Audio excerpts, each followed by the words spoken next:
असलामुअलैकुम वीरो की हाल चाल है वीरो। अज की कथा संत सिंह मस्कीन की जिंदगी की सब तो कीमती कथा है, क्योंकि ये कथा उन्होंने जिंदगी की आखिरी कथा है। इस तो बाद संत सिंह मस्कीन होनी दुनिया तो चलावा कर गए। वीरो चल के अज असी संत सिंह मस्कीन जी की जिंदगी की आखिरी कथा सुनने हैं तो देखने हैं कि उन्होंने अपनी आखिरी कथा के की बहुत बड़ा पैगाम दिता।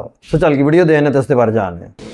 चौथी लौ में हर पाया प्रभु अविनाशी।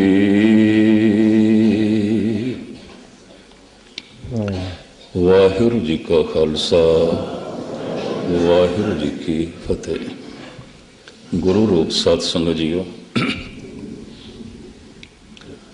धन गुरु ग्रंथ साहब जी महाराज की अगमियां बाणियां विचों ਇਹ ਵੀ ਇੱਕ ਬਾਣੀ ਜਿਸ ਨੂੰ ਅਸੀਂ ਲਾਵਾਂ ਕਰਕੇ ਜਾਣਦੇ ਹਾਂ। ਵੈਸੇ ਇਹਨਾਂ ਛੰਦਾਂ ਦੇ ਉੱਪਰ ਸਤਿਗੁਰੂ ਦੇਵ ਜੀ ਨੇ ਅਨੁਮਾਨ ਲਾਵਾਂ ਨਹੀਂ ਦਿੱਤਾ। ਬਾਰ-ਬਾਰ ਹਰ ਛੰਦ ਦੇ ਵਿੱਚ ਨਾਮ ਸ਼ਬਦ ਆਉਂਦਾ ਹੈ। ਅੱਜ ਤੋਂ ਕੋਈ 125 ਸਾਲ ਪਹਿਲੇ ਪੰਥ ਨੇ इसे पाठ नूं सिख मर्यादा अनुसार आनंद कारज दे जोड़िया और इन्हां दे आधार ते आनंद कारज होंदे। ये लावां चार ने। इहदे अध्यात्मक मंडल दियां धन गुरु रामदास जी महाराज ने चार अवस्थावां बयान कीतियां ने। प्रथम सतसंग दे आ के कथा कीर्तन सुन के एक कर्मां दे प्रवृत्त हो गया। कर्म करन लग पिया, रसना नाल जपन लग पिया। ये वाचक कर्म ने। हत्थां नाल सेवा करन लग पिया, शरीरक कर्म है। पर वाचक कर्म शरीरक कर्म चल रहा है, अजे मानसिक कर्म नहीं। कर्मां विच प्रवृत्त होया। अध्यात्मक मंडल की दूजी स्टेज मन दे चाव पैदा हो गया। मानसिक कर्म भी नाल शामिल हो गया। मन निर्भय हो गया, ये मानसिक कर्म भी नाल शामिल हो गया। पहले कर्म ते कर रहा सी, पर कर्म बद्धा चट्टी सी। बद्धा चट्टी जो भरे ना गुण ना उपकार। लेकिन कर्म करदियां करदियां चाव पैदा हो गया और एक कर्म जो शरीर नाल करदा पिया हुण बद्धा चट्टी नहीं, हुण चाव करके मन शामिल हो गया। इस वास्ते मन विच मौत दा भय ते चला ही गया। उन्होंने पता चल गया है जम्मण मरना हुक्म है, पाने आवे जाए। इस तरह मन बच कर्म, मानसिक कर्म, वाचिक कर्म, शरीरक कर्म ये चलते रहे। अध्यात्मक मंडल की तीजी स्टेज बैराग पैदा हो गया। बहुत ही प्रबल बैराग पैदा हो गया। भाव संसार दे किसी भी वस्तु दे चिन्हों राग नहीं रहा, पकड़ नहीं रही। इनू ठीक है, समझ है कि भोजन तो बिना जीवना ते औखा है, पर इनू समझ आ गई है भोजन वास्ते भी जीवना, ये जीवना भी कोई जीवना नहीं है। धन तो बिना जीवना ते बड़ा औखा है, पर सिर्फ धन वास्ते जीवना भी कोई जीवना नहीं है। समझ तो इसनों आ जाती है ये जीवन सिर्फ शरीरक है। भोजन कहते ने शरीर की है, भोजन है। शरीर की है, रोटी है। इस तो इलावा होर कुछ भी नहीं है।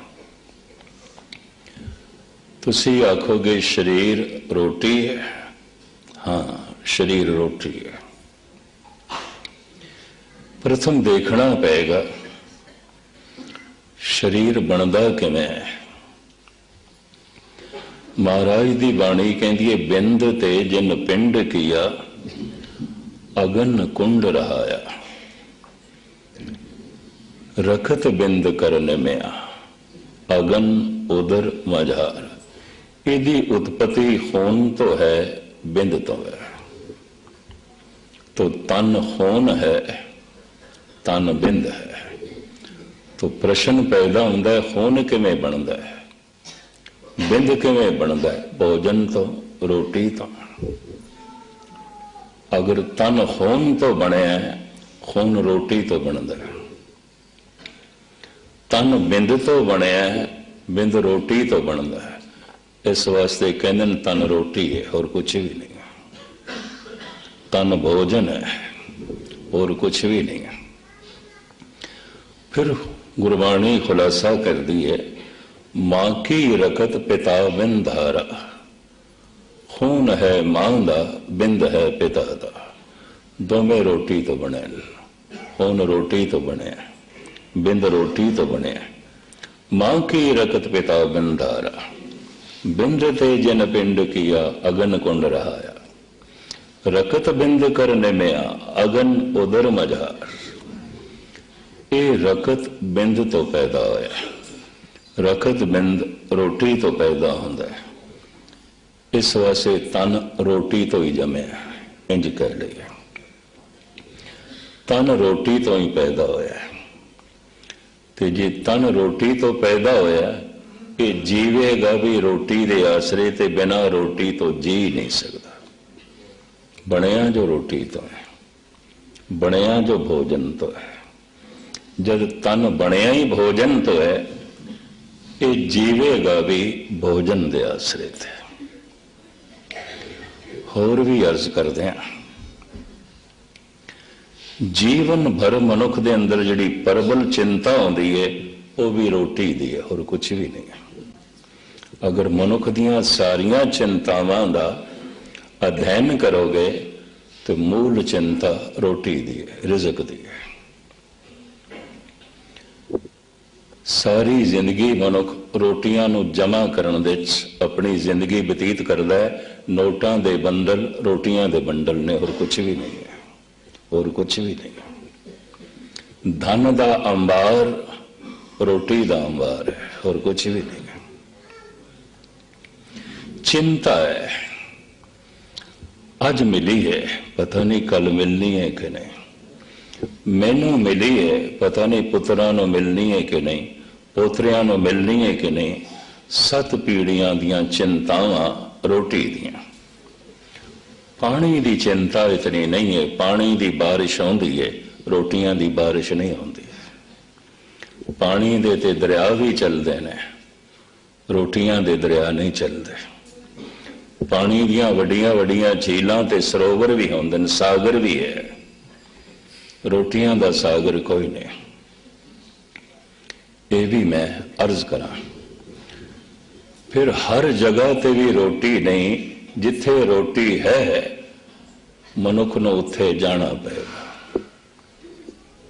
मनुख दी सारी गर्दिश रोटी करके। महाराज कहने नक नथ खसम हथ, किरत धक्के दे जहां दाने तहां खाने। दाने हर जगह कोई नहीं, जहां जिथे हैं, जहां दाने तहां खाने। नानका सच है, ये बड़ी सच्चाई, बड़ी प्रबल सच्चाई। दाने जिथे पे ने ये खिंच के ले जाणगे। नक नथ खसम हथ, किरत धक्के दे जहां दाने तहां खाने। नानका सच है। महाराज कहते ने बड़ी प्रबल सच्चाई है। जिथे दाने पे ने, जिथे रिज़क पे है, ਰਿਜ਼ਕ ਖਿੱਚ ਕੇ ਮਨੁੱਖ ਨੂੰ ਉੱਥੇ ਲੈ ਜਾਂਦਾ ਹੈ। ਮਨੁੱਖ ਰਿਜ਼ਕ ਨੂੰ ਖਿੱਚ ਕੇ ਆਪਣੇ ਕੋਲ ਨਹੀਂ ਲਿਆਂਦਾ, ਰਿਜ਼ਕ ਖਿੱਚ ਕੇ ਮਨੁੱਖ ਨੂੰ ਆਪਣੇ ਕੋਲ ਲੈ ਜਾਂਦਾ ਹੈ। ਜਹਾਂ ਦਾਣੇ ਤਹਾਂ ਖਾਣੇ, ਨਾਨਕਾ ਸਚ ਏ। ਹਰ ਮਨੁੱਖ ਦੇ ਦਾਣੇ ਗਿਣੇ ਮਿਣੇ ਨੇ, ਇਹ ਵੀ ਮੈਂ ਅਰਜ਼ ਕਰਾਂ। ਲੇਖੇ ਖਾਣਾ ਖਾਓ। ਬਹੁਤ ਖਾ ਰਿਹਾ ਹੈ, ਬਹੁਤ ਖਾ ਰਿਹਾ ਹੈ, ਬਹੁਤ ਖਾ ਰਿਹਾ ਹੈ, ਬਹੁਤ ਦਿਨ ਜੀ ਨਹੀਂ ਸਕੇਗਾ, ਦਾਣੇ ਛੇਤੀ ਮੁੱਕ ਗਏ, ਇਹ ਵੀ ਮੈਂ ਅਰਜ਼ ਕਰਦੇ ਹਾਂ। ਇਸ ਵਾਸਤੇ ਬਹੁਤ ਭਾਰੀ ਭਰਖਮ ਸਰੀਰ, ਬਹੁਤ ਖਾਣ ਵਾਲੇ ਦਾਣੇ ਛੇਤੀ ਮੁੱਕ ਜਾਂਦੇ ਨੇ। ਜਹਾਂ ਦਾਣੇ, ਇੱਕ ਤੇ ਜਿੱਥੇ ਦਾਣੇ ਪਏ ਨੇ, ਦੂਸਰਾ ਹਰ ਮਨੁੱਖ ਦੇ ਦਾਣੇ ਸੀਮਤ ਨੇ। ਜੀਵਨ ਭਰ ਚਿੰਤਾ ਦਾਣਿਆਂ ਦੀ ਹੈ, ਰੋਟੀ ਦੀ ਹੈ। ਇਹ ਗੱਲ ਵੱਖਰੀ ਹੈ ਗੁਰਬਾਣੀ। ਪਰਮਾਤਮਾ ਗੁਰੂ ਰਿਜ਼ਕ ਰੋਟੀ ਤੇ ਸੰਤ ਨੂੰ ਬਰਾਬਰੀ ਦਾ ਦਰਜਾ ਦਿੰਦੀ ਹੈ। ਪਰਮਾਤਮਾ ਗੁਰੂ ਰਿਜ਼ਕ ਰੋਟੀ ਤੇ ਸੰਤ। ਸੰਤ ਨੂੰ ਹੀ ਬ੍ਰਹਮ ਗਿਆਨੀ ਕਹਿੰਦੇ ਨੇ। ਕਿਧਰੇ ਕਿਧਰੇ ਸੰਤ ਨੂੰ ਸਾਧੂ ਵੀ ਆਖੇ, ਬਹੁਤ ਜਗ੍ਹਾ ਨਹੀਂ, ਕਿਧਰੇ ਕਿਧਰੇ। ਨਾਨਕ ਸਾਧ ਪ੍ਰਭ ਭੇਦ ਨਾ ਭਾਈ, ਇੱਥੇ ਸਾਧ ਦੇ ਅਰਥ ਵੀ ਸੰਤ ਹੈ। ਪਰ ਸਾਧੋ ਮਨ ਕਾ ਮਾਨ ਤਿਆਗੋ, ਇੱਥੇ ਸਾਧੂ ਦੇ ਅਰਥ ਨੇ ਸਾਧਨਾ ਕਰਨ ਵਾਲਾ, ਅਜੇ ਸੰਤ ਨਹੀਂ ਬਣਿਆ, ਅਜੇ ਤੇ ਅੰਦਰ ਅਭਿਮਾਨ ਹੈ, ਹੰਕਾਰ ਹੈ, ਅਜੇ ਅੰਦਰੋਂ ਹੰਕਾਰ ਨਹੀਂ ਨਿਕਲਿਆ, ਅਜੇ ਪੂਰਨ ਤੌਰ ਤੇ ਨਿਰੰਕਾਰ ਪ੍ਰਗਟ ਨਹੀਂ ਹੋਇਆ। ਇਸ ਵਾਸਤੇ ਗੁਰੂ ਤੇਗ ਬਹਾਦਰ ਸਾਹਿਬ ਜੀ ਕਹਿੰਦੇ ਨੇ, ਇਤਨੀ ਸਾਧਨਾ ਕਰਦਾ ਪਿਆ, ਇਹਨੂੰ ਵੀ ਕੱਢ। ਸਾਧੋ ਮਨ ਕਾ ਮਾਨ ਤਿਆਗੋ। ਖੈਰ, ਮੁਖਤਸਰ ਮੈਂ ਅਰਜ਼ ਕਰਾਂ, ਇਹਨਾਂ ਚਾਰਾਂ ਨੂੰ ਬਰਾਬਰੀ ਦਾ ਦਰਜਾ ਦਿੱਤਾ ਹੈ। ਪਰਮਾਤਮਾ ਗੁਰੂ ਰਿਜ਼ਕ ਰੋਟੀ ਤੇ ਫਿਰ ਸੰਤ। ਭਗਤ ਕਬੀਰ ਜੀ ਦਾ ਸ਼ਬਦ ਹੈ, ਧਨ ਗੋਪਾਲ ਧਨ ਗੁਰਦੇਵ, ਪੂਜਣ ਯੋਗ ਹੈ ਗੋਪਾਲ, ਸੰਸਾਰ ਦੀ ਪਾਲਣਾ ਕਰਨ ਵਾਲਾ ਪ੍ਰਭੂ ਪੂਜਣ ਯੋਗ ਹੈ। ਫਿਰ ਪੂਜਣ ਯੋਗ ਹੈ ਗੁਰੂ, ਗਿਆਨ ਕਰਕੇ ਸ਼ਬਦ ਕਰਕੇ ਪਤਾ ਚੱਲਦਾ ਹੈ ਗੋਪਾਲ ਦਾ। ਫਿਰ ਪੂਜਣ ਯੋਗ ਹੈ ਅੰਨ ਰੋਟੀ, ਇਹ ਪੇਟ ਦੇ ਚ ਪੈ ਜਾਏ ਤੇ ਗੁਰੂ ਵੀ ਚੰਗਾ ਲੱਗਦਾ ਹੈ, ਰੱਬ ਵੀ ਚੰਗਾ ਲੱਗਦਾ, ਨਹੀਂ ਤੇ ਦੋਵੇਂ ਨਹੀਂ ਚੰਗੇ ਲੱਗਦੇ। ਕਬੀਰ ਨੇ ਤੇ ਐਲਾਨੀਆਂ ਕਹਿ ਦਿੱਤਾ ਹੈ, ਭੂਖੇ ਭਗਤ ਨਾ ਕੀਜੇ, ਇਹ ਮਾਲਾ ਆਪਣੀ ਲਈ ਐ ਪਕ। ਇਹ ਨਹੀਂ ਆਉਂਦਾ ਸਾਡੇ ਭੁੱਖ ਦੇ ਚ ਭੋਜਨ ਯਾਦ ਆਉਂਦਾ ਹੈ, ਭਜਨ ਨਹੀਂ ਹੋ ਸਕਦਾ। ਰੋਜ਼ਾ ਵਰਤ ਹੋ ਸਕਦਾ ਕੋਈ ਸਰੀਰ ਵਾਸਤੇ ਲਾਭਕਾਰੀ ਹੋਵੇ, ਚਲੋ ਕੁਝ ਦਿਨ ਸਰੀਰ ਨੂੰ ਮੈਦੇ ਨੂੰ ਰਸ ਦੇਈਏ, ਲੇਕਿਨ ਇਹਦੇ ਨਾਲ ਕੋਈ ਪਰਮਾਤਮਾ ਯਾਦ ਆਉਂਦਾ ਹੋਵੇਗਾ? ਕਤਈ ਨਹੀਂ। ਭੁੱਖੇ ਮਨੁੱਖ ਨੂੰ ਭੋਜਨ ਯਾਦ ਆਉਂਦਾ, ਭਜਨ ਨਹੀਂ ਕਰ ਸਕਦਾ। ਭੁੱਖੇ ਭਗਤ ਨਾ ਕੀਜੇ। ਜੇ ਕਬੀਰ ਕਹਿੰਦਾ ਭੁੱਖਿਆਂ ਭਗਤੀ ਨਹੀਂ ਆਉਂਦੀ, ਤਾਂ ਫਿਰ ਕਿਸੇ ਕੋਲ ਵੀ ਨਹੀਂ ਆਉਂਦੀ। ਉਹਦੇ ਚ ਰੋਟੀ ਯਾਦ ਆਉਂਦੀ ਹੈ। ਜੇ ਦਿਨ ਵਰਤ ਰੱਖਿਆ ਹੋਵੇ, ਉਹ ਦਿਨ ਸਾਰਾ ਦਿਨ ਰੋਟੀ ਯਾਦ ਆਵੇਗੀ, ਕੋਈ ਰੱਬ ਯਾਦ ਨਹੀਂ ਆਏਗਾ। ਰੋਜ਼ਾ ਰੱਖਿਆ, ਸਾਰਾ ਦਿਨ ਇਸੇ ਉਡੀਕ ਚ ਕਦੋਂ ਸੂਰਜ ਗਰੂਬ ਹੋਵੇ, ਸੰਧਿਆ ਹੋਵੇ ਤੇ ਰੋਜ਼ਾ ਖੋਲੀਏ, ਰੋਟੀ ਯਾਦ ਆਉਂਦੀ, ਸਾਰਾ ਦਿਨ ਭੋਜਨ ਯਾਦ ਆਉਂਦਾ। ਧਨ ਗੋਪਾਲ ਧਨ ਗੁਰਦੇਵ, ਧਨ ਅਨਾਦ ਭੂਖੇ ਕਵਲ ਟੇਕੇ। ਧਨਤਾ ਦੇ ਯੋਗ ਹੈ ਗੋਪਾਲ, ਧਨਤਾ ਦੇ ਯੋਗ ਹੈ ਗੁਰੂ, ਧਨਤਾ ਦੇ ਯੋਗ ਹੈ ਅੰਨ ਰੋਟੀ। ਭੁੱਖਾ ਮਨੁੱਖ ਇੰਜ ਖਿੜ ਜਾਂਦਾ ਹੈ ਖਾ ਕੇ ਜਿਵੇਂ ਕਮਲ ਦਾ ਫੁੱਲ। ਧਨ ਅਨਾਦ ਭੂਖੇ ਕਵਲ ਟੇਕੇ। ਧਨ ਓਏ ਸੰਤ ਜਿਨ ਐਸੀ ਜਾਣੇ, ਤਿਨ ਕੋ ਮਿਲਬੋ ਸਾਰੰਗ ਪਾਣੀ। ਚੌਥਾ, ਉਹ ਸੰਤ ਜਨ ਧਨਤਾ ਦੇ ਯੋਗ, ਪੂਜਣ ਯੋਗ, ਜਿਨੇ ਇਸ ਅਸਲੀਅਤ ਨੂੰ ਜਾਣਿਆ ਕਿ ਅੰਨ ਵੀ ਧਨ ਹੈ, ਅੰਨ ਵੀ ਪੂਜਣ ਯੋਗ ਹੈ। ਸੰਗਤ ਤੇ ਪੰਗਤ ਗੁਰੂ ਨੇ ਤੇ ਇਕੱਠੀ ਕਰ ਦਿੱਤੀ। भजन ते भोजन इकट्ठा कर देता है। भजन का जितना सम्मान है भोजन का भी उतना, क्योंकि इस तो बिना भजन हो नहीं सकेगा।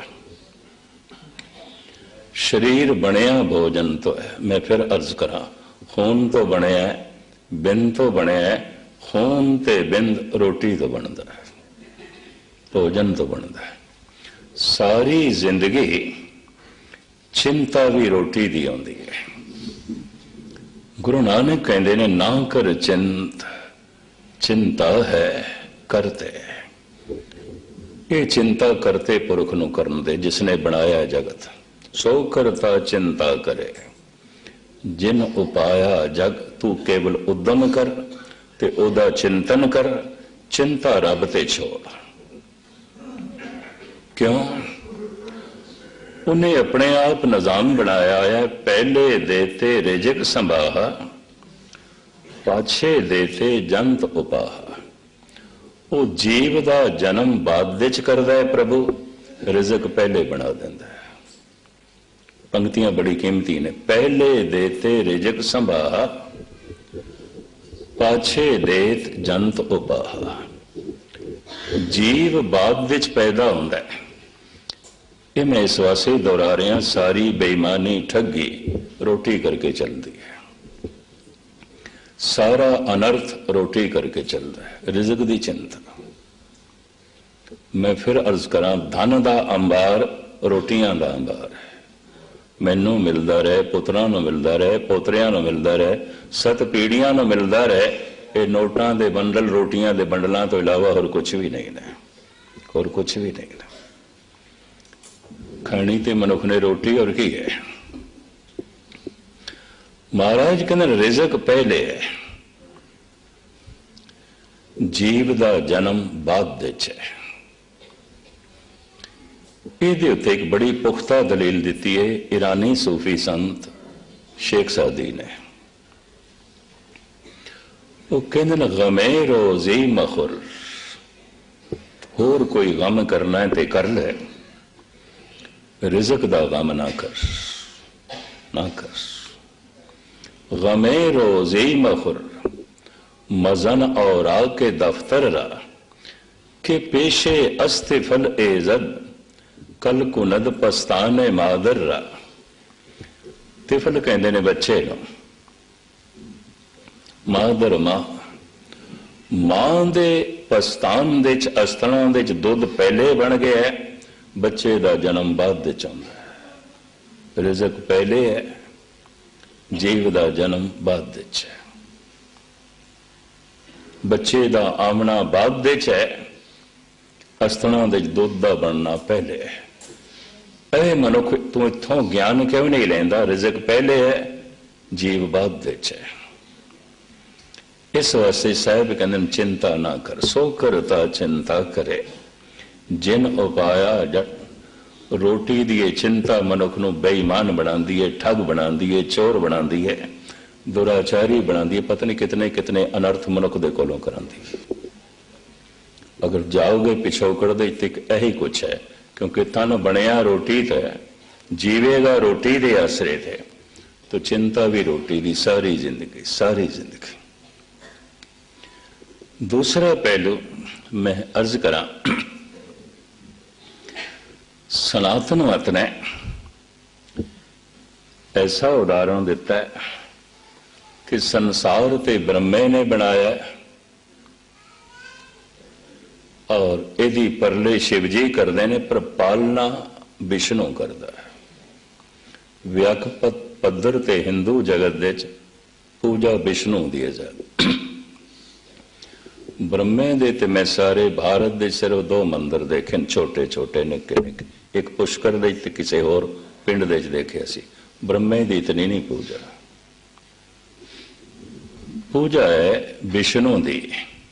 तू साढ़े घर रोज आ, क्योंकि तू आवेगा तो लक्ष्मी भी आवेगी, रोटियां भी आएंगियां। रोटियां तेरे नाल, लक्ष्मी तेरे नाल है। शिव जी की भी पूजा है विष्णु तो बाद।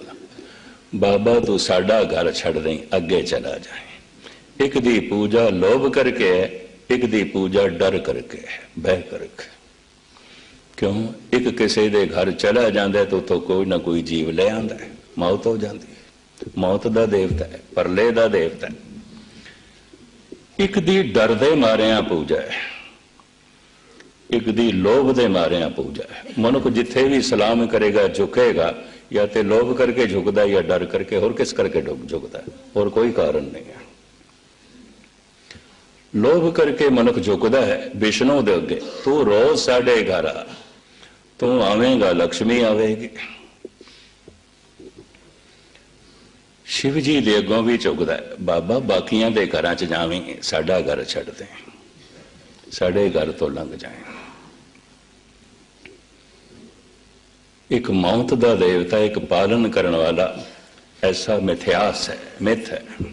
करत होवे नह कर्म, तिस बैसनों का निर्मल धर्म। संसार दे अज तक जो कुछ मिले है कर करके मिले है। कुछ भी थानू मिले है, धन संपदा, महल माड़ियां, परिवार दे संबंध कर करके जुड़े ने, कर करके मिले ने। बाहरों जो कुछ भी मिलता है कर करके मिलता है, कर्मा नाल मिलता है। ते बंदा सोचता है परमात्मा भी कर करके मिलेगा। अगर मेरे करण नाल मिलता है मैनू परमात्मा, तो मेरा करना उदी कीमत हो गई, मेरा करना उदा मुल हो गया। उम्मीद है थोड़ी पकड़ी जरूर आएगी गल। मेरे कर्म उदी कीमत हो गए, मैं इतने कर्म करांगा, परमात्मा मिल गया। फिर परमात्मा वड्डा नहीं, मेरे कर्म वड्डे ने, क्योंकि मैं कर्मां नाल परमात्मा नू भी खरीद सकदा। कीमत पाए ना कहा जाए, कहने वाले तेरे रह समाए। उन्होंने कर्मा ते मान नहीं रह जाता, और कर्म सहज हो जाता है, उहदे कोल करदा नहीं है। तुसी आखोगे करदा नहीं है, देखो श्वास चल रहे ने, ये तुसी ले रहे हो कि अपने आप चल रहे ना? जे ना चलन ते असी हो नहीं सकते, पर श्वास असी नहीं चला रहे, चल रहे ने। शरीर विच खून असी नहीं चला रहे, चल रहे हैं। दिल नू असी नहीं धड़का रहे, धड़क रहे हैं। जीवन दे जो बहुत लोड़ बंदा है, कीमती है, आपे ही हो रहे हैं, आपे ही हो रहे हैं। ऐसे पुरुष कोल कर्म होंदा ते है, कर्म करदा नहीं है, होंदा है। इस तरह होंदा है जिवें सुरस पे चलते हैं। एक शब्द मेरे प्राण बसत हैं, बहुड़ जन्म ना आवा। जैसे प्राण पे चलते हैं, शब्द पे चलता है, कर्म पे चलते हैं। करना खत्म हो गया और पूरी समझ आ गई है। तन रोटी तो बने है, एक कृत करके है रोटी लभी है, और जो मन है ये रोटी तो नहीं बने। जो आत्म ज्योति है ये पदार्थ तो नहीं बने। ये किस तो बनी है? मन तो ज्योत स्वरूप है, अपना मूल पछाण। मैं उसनू लभना नहीं, आत्म ज्योति नो, वो कोई गुम नहीं हुई। मैं उहदे कोल नहीं जाना, क्योंकि मेरे तो दूर नहीं है। कोल ते बंदा उसदे जावे जो अपने तो दूर है। दो शब्द मजबूरी च कहा जाता है, रब दे कोल जाना है ते रब नू लभना है। ये मजबूरी शब्द आखे जाता।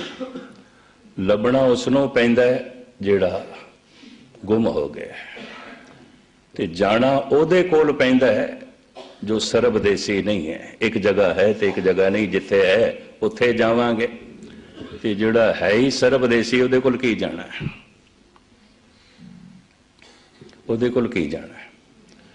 ते जिहड़ा है ही सर्व व्यापक, उहनूं की खोजना है? वो ते है। इनू मैं दो शब्दां राही स्पष्ट कर दिया। एक बोल नंद लाल दा, एक सादी दा। दीदार में नुमाई ओ परहेज में कुने, बाजार ख्वैश आतिश मां तेज में कुने। सादी कहते ने, हे खुदा तू दीदार देना फिर बुरका कर लेना। पर्दे दे चला जाना। इंज ना कर। जब तू पर्दा कर लेना है, बुरका कर लेना है, साडे वेखण दी तड़प वध जाती है, साडा हिरदा तड़प के रह जाता है, तू ओले हो जाना है, चुप जाना। इनू खोलते ने नंद लाल, बहुत सारे सूफी कलाम नो नंद लाल ने खोले है। नंद लाल इस रमज नो इंज खोलते ने, तो के हम हजाबे खुदी यार खुशला का छे कुनत। जब तेनू शेख सादी खुदा ना दिखाई देवे, खुदा बुरके च नहीं, तेरी अखां ते कोई पर्दा पै गया होवेगा, हंकार दा, लोभ दा, वासना दा। तू अपना पर्दा हटा, वो ते जाहर जहूर है, हाजर हजूर है, तेरे ते ही पर्दा पै गया है। कोई साजन पर्दा तोरा, गुरु अर्जन देव जी महाराज कहते हैं, हे प्रभु है कोई ऐसा पर्दा जिहड़ा पर्दा तैनू छुपा लवे। फिर पर्दा वड्डा है, रब नहीं वड्डा। फिर पर्दे की पूजा करिए, रब की की पूजा करने की लोड़ है। ऐसा भी पर्दा जिहड़ा परमात्मा नू छुपा देंदा। साधना की है, सिर्फ अंदर प्रवेश करना है, ध्यान नू इतनी गहराई तक ले जाना है ताकि आत्म तत्व ब्रह्म ज्ञान प्रगट हो जाए। मैं उस दिन भी अर्ज की थी, ध्यान जितना गहरा जाएगा, ज्ञान इतना ऊपर उठेगा, उतनिया बुलंदियां नू छुएगा। एन किणका मात्र ज्ञान है, तो इसका ध्यान अजे बहुत गहरा नहीं है। ध्यान ते कर्म बाहर जान, धन लभदा है, पदार्थ लभदे ने। शब्द ते ध्यान अंदर जाए, धुन ते ध्यान, धुन में ध्यान, ध्यान में जाने, धुन ते ध्यान अंदर प्रगट जो है जावे, तो भगवान प्रगट होता है, दिसन लग पैंदा है, परमात्मा दिसन लग पैंदा है। ये एक छोटी जी गाथा कह के मैं आखिरी अर्थ तुहाडे सामने रखा। इस्लामी जगत विच एक बहुत अच्छी फकीर हुई है स्त्री राबिया, उसका बड़ा जिक्र है। जैसे भारत विच मीरा हुई, सिख जगत विच माता भाग कौर हुई, इस्लाम विच राबिया हुई है, बड़ी कीमती वो रूह सी। शाम नू रोज कुरान की तलावत करती सी, इतनी सुर विच करती सी, कुरान का रूप हो जाती सी। लोकी सुनन लई आउंदे सन। शाम नू सूरज गरूब हो जाए, ईशा दी नमाज तो बाद, ईशा दी नमाज तो बाद वो तलावत करती सी, पाठ करती सी। ते पाठ करन दा उसदा ऐसा ढंग कुरान का रूप हो जाती सी। कुरान नू पढ़द्या पढ़द्या कुरान का रूप। इस वास्ते मैं अक्सर अर्ज करना हुंदा, बाणी जपद्या जपद्या मनुख बाणी का रूप नहीं होया जितने चिर तक, उतने चिर तक द्वैत बनी रहेगी, दूरी बनी रहेगी। और जिस दिन बाणी च मनुख का ध्यान लीन आउंदा है, उहदे सारे व्यवहार विच गुरबाणी टपकदी है, झलकदी है। गीता का पाठ ते करदा पिया, व्यवहार विच गीता नहीं है। गुरबाणी का पाठ ते करदा पिया, व्यवहार विच ते दुष्टपना प्रगट पे आउंदा है। कुरान का पाठ ते कर रहा है, व्यवहार विच ते शैतान प्रगट हो रहा है। नहीं, अजे सब खेड उपरों उपरों है, अजे ध्यान गहरा नहीं गया। हसन रोज नवे तो नवा प्रश्न कर देंदा सी राबिया ते पाठ तो बाद, और राबिया उसनू बड़ी समझांदी सी, तू आमना है पाठ सुनने वास्ते सुन, मैं देखदा तू सुनने वास्ते नहीं आउंदा, मैं ऐसा देख रही हूं, तू बोलने वास्ते आना है, तू तर्क इकट्ठी करदा है, बोलने वास्ते आना है, सुनदा नहीं। सुने तो ध्यान थोड़ा गहरा जावे, लेकिन ये गल हसन की पकड़ दे च नहीं आउंदी सी। उन्हें प्रत्यक्ष प्रमाण के राही समझाने का यतन किया। एक दिन पाठ का टाइम तो हो गया सी, पर इसने पाठ नहीं आरंभ किया। घर के बाहर मुशाल जलदी सी। पुराने जमाने च हर चौक के उत्ते मुशालां जलाईयां जांदियां सन ताकि राहगीरां नूं चानना मिले रात नूं। मैं कंधार ते गजनी दे च भी मशालां जलदियां होइयां देखियां सन, गालबन सन 60 दे च। इलैक्ट्रिसिटी नहीं सी, बिजली नहीं सी, मुशालां जलांदे सन। मैं गुरुद्वारे च भी गजनी च मुशाल जलदी हुई देखी सी, मुशाल ही जलांदे सन। चौक ते घर सी राबिया दा ते चौक दे उत्ते मशाल ची मशाल जला के चला गया सी। ये मशाल दी रोशनी दे च कुछ लभ रही सी। इतने च हसन आ गया। उन्हें आख्या राबिया की खो गया, मैं मदद करा लभण दी। की गुआच गया, की लभ रही है? राबिया कहती है सुई खो गई है, सुई खो गई है। हसन कहता है अंदाजा है किथे खोई है? कहने लगी घर दे कमरे च खोई है, कोठे च। खिड़ खिड़ा के हसन हस पिया। कहता शक ते मैनू कई दिनों का सी, तेरा दिमाग हिलिया होया, अज ते गल स्पष्ट हो गई। सुई कोठे दे च खोई है, घर दे च, ते लभदी बाहर पई है। की करा हसन, घर दे च अंधेरा है, बाहर रोशनी है, बाहर मशाल पई जल्दी है।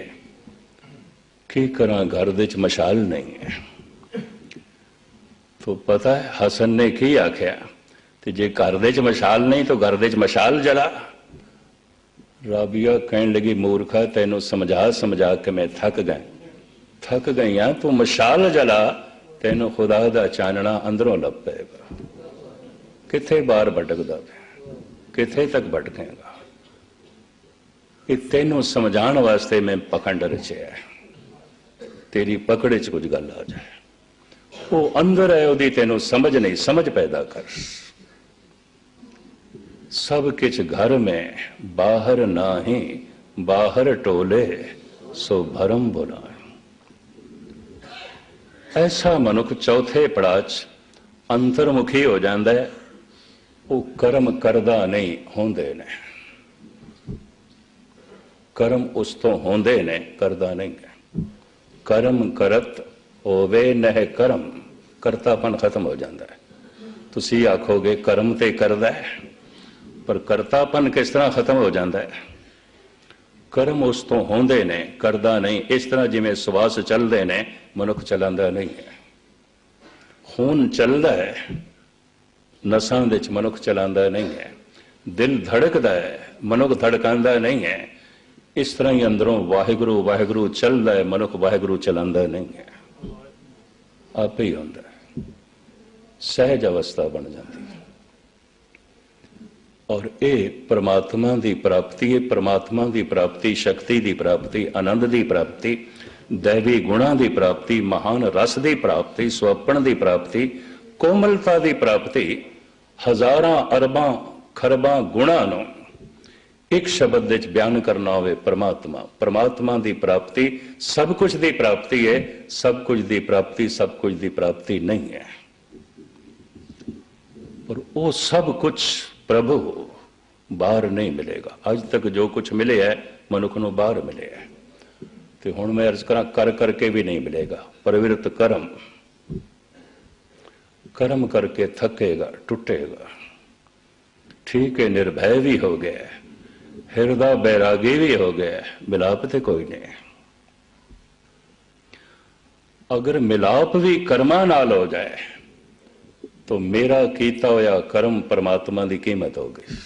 उम्मीद है गल पकड़ दे जाएगी। कर करके नहीं मिलता।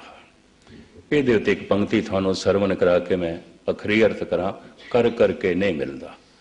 और ये बोल ने धन गुरु नानक देव जी महाराज ने, गाल ना मिलियो, गालना नाल ते मैनू नहीं मिलिया। सेव ना मिलियो, सेवा नाल भी नहीं मिलिया। दान पुण्य नाल भी नहीं मिलिया। दान भी सेवा है। शरीरक मेहनत नाल, दिमागी मेहनत नाल धन कमाया, दान कीता, सेवा है, सिमरन नहीं है। महाराज कहते सेवा नाल भी नहीं मिलिया, गालना नाल भी नहीं मिलिया, जप नाल भी नहीं मिलिया, पर मिलिया तो है, फिर किवें मिलिया? तो सतगुरु दसदे ने काल ना मिलियो, सेव ना मिलियो, मिलियो आए अचिंता, अचनचेत मिले, अपने आप मिले।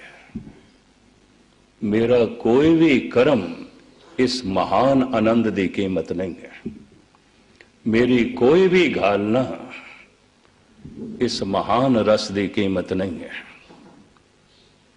घालना घाल घाल के इतना पता चलता है, कर्म कर करके इतना पता जरूर चलता है कि मेरा कोई भी कर्म उसकी कीमत नहीं है, मेरे कोई भी कर्म का ये आनंद फल नहीं है। लेकिन कर्म कीते बिना ये समझ नहीं आती कि कर करके नहीं मिलता, निष्कर्म होके मिलता है। हथ पैर नाल कर्म करदियां नहीं मिलता, मानसिक कर्म नाल भी नहीं मिलता, निष्कर्म नाल मिलता है। मन नूं निष्कर्म करना है, कोई विचार ना चलन, विचार रुक जान। जैसे विचार शांत होंदे ने, निरंकार प्रगट हो जाता है। किसी ने कहा सुन समाद अनहद तैनाद, कहन न जाई अचरज बिस्माद। उन्होंने सुन समाद आखे, विचार भी नहीं चलते पे, कोई शरीरक कर्म भी नहीं, कोई मानसिक कर्म भी नहीं, परमात्मा ही परमात्मा। ऐसी हालत विच वो जो कुछ करता है करता नहीं, उस तो होंदा है। और ये हालत अंदरों लभदी है। कहते ने 12 साल की लंबी साधना तो बाद सिद्धार्थ महात्मा बुद्ध होके जब वापस घर गया, प्यो ने पहले तो बड़ा डांटिया, राजे का लड़का भिखारी बन के आया, हथ दे तेरे भिक्षा पात्र है, ये दस की मिले तेनू भटक भटक के, की मिले? ये महात्मा बुद्ध दे बोल ने, सिद्धार्थ दे बोल ने, बापू मिलिया तो कुछ भी नहीं, कुछ भी नहीं, पर जो मिलिया होया सी ना उदा पता चल गया, पहले पता नहीं सी। एक बहुत वड्डा खजाना कोल सी, पता नहीं सी, पता नहीं सी। हुण मैनू पता चल गया, पहले खजाने दे होंदियां होया मैं भिखारी सी, हुण मैं बादशाह। खजाना हूं छुपाया मुझको मुश्ते खा के सहरा ने, किसी को क्या खबर है कौन हूं मैं किसकी दौलत हूं। इकबाल कहते बहुत वड्डा खजाना रस दा, आनंद दा, खेड़े दा, संपदा दा, खुशियां दा, शक्ति दा, पर की करा रेत दे च दबिया पिया, तन दे च दबिया पिया। तो बस इस रेत नाल ही मैं खेड़दा पिया, अंदर प्रवेश ही नहीं किया। खजाना हूं छुपाया मुझको मुश्ते खा के सहरा ने, किसी को क्या खबर है कौन हूं मैं किसकी दौलत हूं। चौथे पड़ाव दे कर्म सहज हो जाता है। सहज स्वयं तो जन्मदा है, भाव अपने आप कर्म हो रहे ने, वो करदा नहीं है। हर चौथड़ी लाओ मन सहज भया, हर पाया बलराम जियो। हुण करना नहीं, निष्कर्म हो गए। कर्म करत होवे नह कर्म। जैसे मन निष्कर्म होया है, परमात्मा प्रगट हो गए। सारा करना इस वास्ते है कि निष्कर्म हो जाए, मन टिक जाए। तो जो मन टिक जाए, मन कुछ भी नहीं करता। परमात्मा मिलता है कर करके नहीं मिलता, न करन नाल मिलता है। मैं फिर अर्ज करा, न करन नाल मिलता है। और होर कोई चंगे शब्द मैनू लभदे नहीं पे। कर्म करत होवे नह करम। जद मैनू कई मिलते ने, 4 पाठ कीते ने जपजी साहब दे, 6 पाठ कीते ने सुखमनी साहब दे, तो कीते ने करना ते चल रहे है। इस करण दे नाल नाल किधरे निष्कर्म भी प्रगट होवे तां ते खेड बनती है, वरना नहीं बनती। करना जारी है। करण नाल एक दिन समझ आती है कि करण नाल नहीं मिलेगा, ये कर करके समझ आती है। पर जितने चिर तक ये समझ नहीं आती कि निष्कर्म नाल मिलेगा, सहज अवस्था च मिलेगा, उतने चिर तक ये करना जारी रहिंदा है। कई दफा तो जिंदगी का अंत हो जाता है तो कर्म कांड जारी रहिंदा है, खेड बनती नहीं, वो अवस्था बनती नहीं। महाराज कहते ने सहज अवस्था बन गई, हुण सब कुछ सुते सिद्ध हो रहा है और परिपूर्ण परमात्मा की प्राप्ति हो गई है। हर चौथड़ी लाओ मन सहज भया, हर पाया बलराम जियो, गुरमुख मिलिया सुभाए, हर मन तन मीठा लाया बलराम जी। सुभाव दे इतनी गुरमुखता ही आ गई है, हुण तन नो ते मन नो परमात्मा तो इलावा होर कुछ भी चंगा नहीं लगता, सब कुछ बेमैनी हो गया।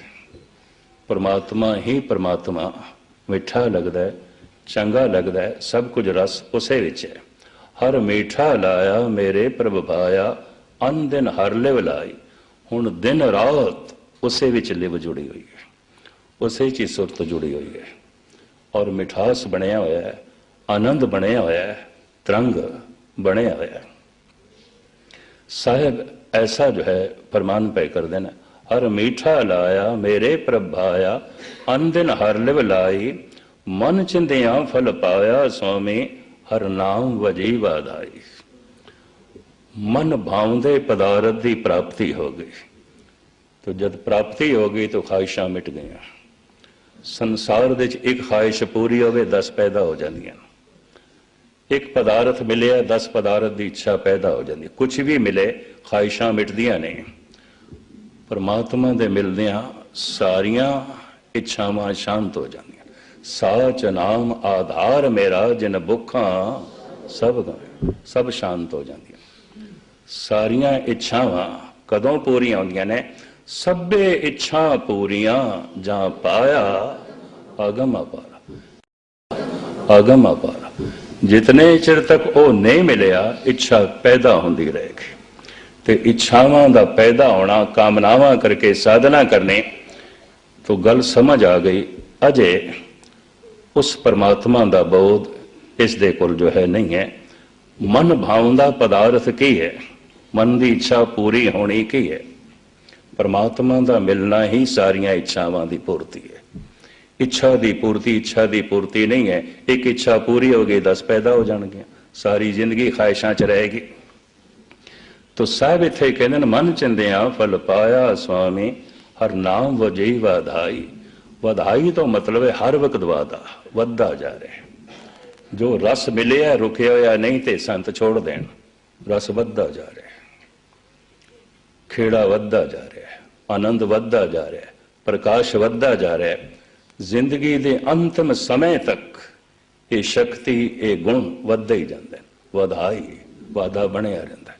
दिन दिन चढ़े सवाया, नानक होत ना घाट। सवाया हुंदा जा रहा है, वधदा जा रहा है, वधदा जा रहा है। वो आप असीम है, ओदा आनंद भी सीम है, किसी सीमा ते नहीं पहुंचता। वो आप असीम है, ओदी शक्ति भी असीम है। तो ऐसे मनुख की शक्ति की भी कोई सीमा नहीं होती, वधदी जाती। नाप तोल नहीं सकते इस भगत को कितना आनंद है, उते रोज रोज वध रहा, खिन खिन दे च वध रहा। नाप नहीं सकते ये कोल कितने गुण ने, उते रोज रोज वधदे जा रहे हैं। असीम है प्रभु, तो असीमता की जो है प्राप्ति हो गई है। वधाई वधदा ही जा रहा है, सब कुछ जो है वधदा जा रहा है। नाम दिया वाधापन वधाई ऐसी जो है प्राप्त हुई। साहिब कहते हर प्रभ ठाकर काज रचाया, धन हृदय नाम वस विगासी। ऐसा एक कारज आनंद कारज विआह उस परिपूर्ण परमात्मा ने आप रचाया है। जीव आत्मा दे च विकास पैदा हो गया है, खेड़ा पैदा हो गया है और सब कुछ सहज हो गया, करना खत्म हो गया। चौथी लांद च लावां जिहड़ा चलना फेरा वो तो खत्म हो गया, वो पूरी हो गई। करना खत्म हो गया, जीवना आरंभ हो गया। हुण करना कुछ भी नहीं है, हुण उहदे च जीवना है। जीवना आरंभ हो गया। जन नानक बोले चौथी लावे, हर पाया प्रभ अबनासी। उस परिपूर्ण परमात्मा नूं प्राप्त कर लिया जो नाश तो रहत है, जिहदी खातर कर्मां दे च प्रवृत्त होए सी, करदे रहे सी अज निष्कर्म हो गए। परमात्मा का मिलना हो गया, निष्कर्म हो गया। जितने शब्द सन, जितना मैं खुलासा कर सकता सी, जितना समा सी, तुच्छ बुद्धि अनुसार थोड़े सामने ये सारिया विचारां रखियां ने। धन गुरु ग्रंथ साहब जी महाराज, धन गुरु रामदास जी महाराज मेहरामत करन, जिन्हां दी संरचना दी विचार कुछ संगतां दे मंग मुताबक थोड़े सामने आरंभ कीती सी। इंज कह लो मेरा समा समाप्त, मेरी कथन शक्ति समाप्त, मेरी सोचन शक्ति की समाप्ति इन्हां चार लावां दे विचारां की समाप्ति नहीं है। ये मैं अर्ज करा, क्योंकि वधा ये तो वधदा है, ये तो वाध है। जिथे भी कथा मनुख समाप्त करता है, एक कथावाचक का समा समाप्त होता है, उहदी सोचन शक्ति समाप्त होती है, उहदी कथन शक्ति समाप्त होती है। गुरु का शब्द समाप्त नहीं होता, शब्द की विचार समाप्त नहीं होती। धन गुरु रामदास जी महाराज ने जितनी कृपा की थी, जितनी बख्शिश की थी, थोड़े सामने रखी है। अरदास है धन गुरु ग्रंथ साहब जी महाराज दे चरणों च, सुन के निष्कर्म अवस्था नूं तुसी प्राप्त करो, सुना के मैं प्राप्त कर सकां। मैं थोड़े लिए अरदास करा, तुसी मेरे लिए अरदास करो, और इस तरह सारियां दी जीवन यात्रा सफल होवे। बार बार सारियां दा धन्यवाद, भुल चुक दी क्षमा। वाहिगुरू जी का खालसा, वाहिगुरू। ਵੀਰੋ ਹੈਲੋ ਵੀਰੋ, ਸੰਤ ਸਿੰਘ ਮਸਕੀਨ ਨੇ ਆਖਰੀ ਕਥਾ ਦੇ ਅੰਦਰ ਵੀਰੋ ਆਪਣੀ ਜ਼ਿੰਦਗੀ ਦਾ ਪੂਰਾ ਨਿਚੋੜ ਵੀਰੋ ਉਹ ਸਬਕ ਦਿੱਤਾ ਵੈ ਕਿ ਜ਼ਿੰਦਗੀ ਤੇ ਆਉਣ ਦਾ ਅਸਲ ਮਕਸਦ ਕੀ ਹੈ, ਕਿਉਂ ਇਨਸਾਨ ਨੂੰ ਵਾਹਿਗੁਰੂ ਨੇ, ਅੱਲਾ ਰੱਬੁਲ ਇੱਜ਼ਤ ਦੀ ਜ਼ਾਤ ਨੇ ਭੇਜਿਆ ਵਾ। ਜਦੋਂ ਇਨਸਾਨ ਨੂੰ ਇਸ ਮਕਸਦ ਦੀ ਸਮਝ ਲੱਗ ਜਾਂਦੀ ਹੈ ਤਾਂ ਫਿਰ ਉਹ ਦੁਨੀਆ ਦੀ ਲਾਲਚ, ਦੁਨੀਆ ਦੇ ਧਨ, ਦੁਨੀਆ ਦੇ ਫਰੇਬ, ਦੁਨੀਆ ਦੇ ਦਿਲ ਨਹੀਂ ਲਾਉਂਦਾ। ਜਿਸ ਤਰ੍ਹਾਂ ਅੱਜ ਕੱਲ੍ਹ ਹਰ ਕੋਈ ਵੀਰੋ ਲਾਲਚ ਲਗਾਇਆ, ਰੇਸ ਲਗਾਇਆ ਕਿ ਮੈਨੂੰ ਬਹੁਤਾ ਪੈਸਾ ਕਮਾ ਲਵਾਂ, ਮੈਂ ਤਾਕਤ ਹਾਸਲ ਕਰ ਲਵਾਂ, ਸ਼ਾਨੋ ਸ਼ੌਕਤ ਮੇਰੀ ਹੋਵੇ। ਜਦਕਿ ਜ਼ਿੰਦਗੀ ਤਾਂ ਛੋਟੀ ਜਿਹੀ ਹੈ, ਕਿ ਇਮਤਿਹਾਨ ਦੀ ਜਗ੍ਹਾ ਹੈ ਜ਼ਿੰਦਗੀ ਦਾ, ਤਾਂ ਕੋਈ ਭਰੋਸਾ ਨਹੀਂ ਵੀਰੋ। ਅੱਜ ਅਸੀਂ ਐਵੇਂ, ਕੱਲ੍ਹ ਨਹੀਂ ਹੈ। ਅਤੇ ਫਿਰ ਇਹ ਜਿਹੜੇ ਵੱਡੇ ਘਰ, ਇਹ ਜਿਹੜਾ ਮਜ਼ਬੂਤ ਸਾਲਾਂ ਸਾਲ ਰਹਿਣ ਵਾਲੇ ਘਰ ਇੰਨਾ ਪੈਸਾ ਕਿਉਂ ਜਮ੍ਹਾਂ ਕਰ ਰਿਹਾ ਵੈ? ਕਿਉਂਕਿ ਉਹਨੂੰ ਆਪਣੀ ਜ਼ਿੰਦਗੀ ਦਾ ਅਸਲ ਮਕਸਦ ਭੁੱਲ ਗਿਆ ਵੈ। ਵੀਰੋ ਜਿਹਨੂੰ ਆਪਣੀ ਜ਼ਿੰਦਗੀ ਦਾ ਅਸਲ ਮਕਸਦ ਯਾਦ ਆ ਜਾਵੇ, ਪਤਾ ਚੱਲ ਜਾਵੇ, ਉਹ ਨਾ ਹੀ ਪੈਸੇ ਨੂੰ ਅਹਿਮੀਅਤ ਦਿੰਦਾ ਵੈ, ਉਹ ਨਾ ਹੀ ਕਿਸੇ ਤਕਲੀਫ ਨੂੰ, ਉਹਨੂੰ ਪਤਾ ਵੈ ਕਿ ਇਹ ਤਕਲੀਫਾਂ ਤੇ ਆਰਜ਼ੀ ਤਕਲੀਫਾਂ ਵੈ। ਦੁਨੀਆ ਦੀ ਜ਼ਿੰਦਗੀ ਖਤਮ, ਤਕਲੀਫਾਂ ਖਤਮ, ਇਮਤਿਹਾਨ ਖਤਮ। ਜਦੋਂ ਅੱਗੇ ਜ਼ਿੰਦਗੀ ਦੇ ਵਿੱਚ ਜਿਹਨੂੰ ਕਾਮਯਾਬੀ ਮਿਲ ਗਈ, ਜਿਹੜੀ ਮੁਸਲਸਲ ਜ਼ਿੰਦਗੀ ਹੈ। ਇਸ ਕਰਕੇ ਵੀਰੋ ਇਸ ਕਥਾ ਨੂੰ ਪੱਲੇ ਬੰਨ੍ਹ ਲਓ, ਜਿਹੜਾ ਦੁਨੀਆ ਤੇ ਆਇਆ ਵੈ ਉਹਨੇ ਇੱਕ ਨਾ ਇੱਕ ਦਿਨ ਜਾਣਾ ਵੈ। ਦੁਨੀਆ ਤੇ ਚੰਗੇ ਕੰਮ ਕਰੋ, ਵਾਹਿਗੁਰੂ ਦੇ ਮਾਰਗ ਤੇ, ਅੱਲਾ ਰੱਬੁਲ ਇੱਜ਼ਤ ਦੀ ਜ਼ਾਤ ਦੇ ਦੱਸੇ ਹੋਏ ਰਾਸਤੇ ਤੇ ਚੱਲੋ, ਤਾਂ ਕਿ ਤੁਹਾਡੀ ਅੱਗੇ ਆਉਣ ਵਾਲੀ ਜ਼ਿੰਦਗੀ ਸਫਲ ਹੋ ਜਾਵੇ। ਜ਼ਿੰਦਗੀ ਦਾ ਅਸਲ ਮਾਰਗ ਜਿਹੜਾ ਵੈ ਉਹਨੂੰ ਵੀਰੋ ਪਹਿਚਾਨ। ਵੀਰੋ ਬਹੁਤ ਪਿਆਰੀ ਕਥਾ ਸੀ। ਤੁਹਾਨੂੰ ਕਿਸ ਤਰ੍ਹਾਂ ਲੱਗੀ ਅੱਜ ਦੀ ਕਥਾ? ਕਮੈਂਟ ਕਰਕੇ ਆਪਣੀ ਕੀਮਤੀ ਰਾਏ ਦਾ ਇਜ਼ਹਾਰ ਲਾਜ਼ਮੀ ਕਰਨਾ। ਆਪਣਾ ਢੇਰ ਸਾਰਾ ਖਿਆਲ ਰੱਖਣਾ, ਦੁਆਵਾਂ ਯਾਦ ਰੱਖਣਾ। ਅੱਲਾ ਹਾਫਿਜ਼।